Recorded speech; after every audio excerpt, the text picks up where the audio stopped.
প্রিয় দর্শক, বাংলাভিউর এখনকার সরাসরি সম্প্রচারে আপনাদের সবাইকে স্বাগত জানাচ্ছি। আমি কামরুল ইসলাম মাহি। আপনাদেরকে আমরা বাংলাভিউর প্রতি মুহূর্তে আপডেটই জানাচ্ছিলাম।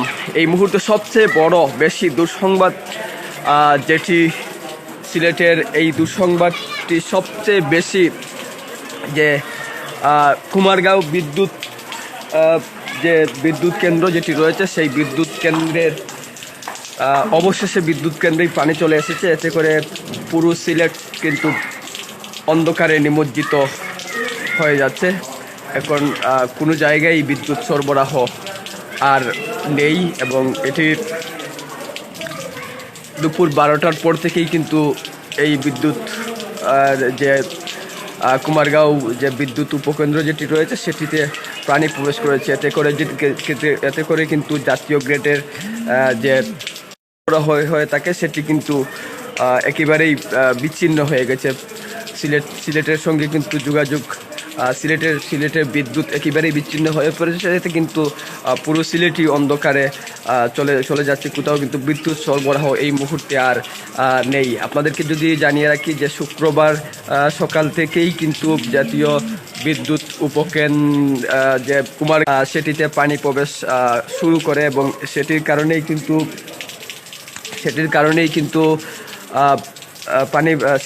কিন্তু কুমারগাঁও বেশ ঝুঁকিপূর্ণ ছিল। কিন্তু সেখানকার ফায়ার সার্ভিস এবং সিলেট সিটি কর্পোরেশন এবং সেনাবাহিনীর একটি টিম বিদ্যুৎ কেন্দ্র চতুর্দিকে বাদ দিয়ে এবং সেটিতে পানি যাতে প্রবেশ না করে সে চেষ্টাও তারা চালিয়েছিলেন। কিন্তু প্রাণপণ চেষ্টা চালানোর পরই সে চেষ্টাও অনেকটা বিফল হয়ে যায় এবং আজ 12টার পরেই কিন্তু বিদ্যুৎ কেন্দ্র পুরোটাই কিন্তু পানিতে নিমজ্জিত হয়ে গেছে। এবং সবচেয়ে দুঃসংবাদ যেটি, সিলেটের নতুন এলাকাও প্লাবিত হচ্ছে, বিশেষ করে জিন্দা বাজারের মতো জায়গা এবং হযরত শাহজালাল রহমতুল্লাহ আলাইহি মাজারের আশপাশের জায়গাও কিন্তু প্লাবিত হয়েছে। এ থেকে পরে কিন্তু সিলেটের যে একটি ভয়াবহ বিভীষিকাময় পরিস্থিতির তৈরি হয়েছে সেটি কিন্তু আর বলার অপেক্ষা রাখে না। ইতিমধ্যেই কিন্তু সিলেটের অনেক জায়গায় নেটওয়ার্ক বিচ্ছিন্ন হয়ে গেছে এবং অনেক জায়গায় অনেকের মুঠোফোনের চার্জও ফুরিয়ে আসছে।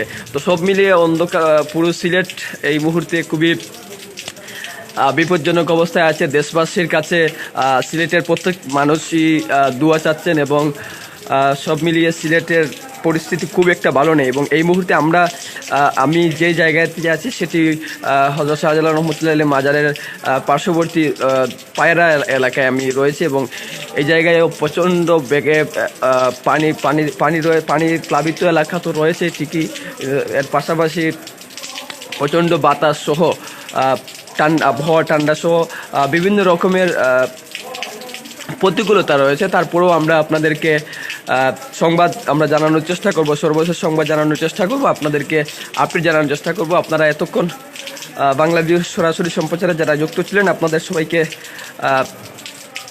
আবারও ধন্যবাদ জানাচ্ছি এবং এই দুর্যোগে, এই আপদে আপনারা সিলেটবাসী যেখানেই আছেন নিরাপদে থাকবেন, সুস্থ থাকবেন। সর্বশেষ সংবাদ পেতে বাংলাভিউর সাথে অবশ্যই থাকবেন।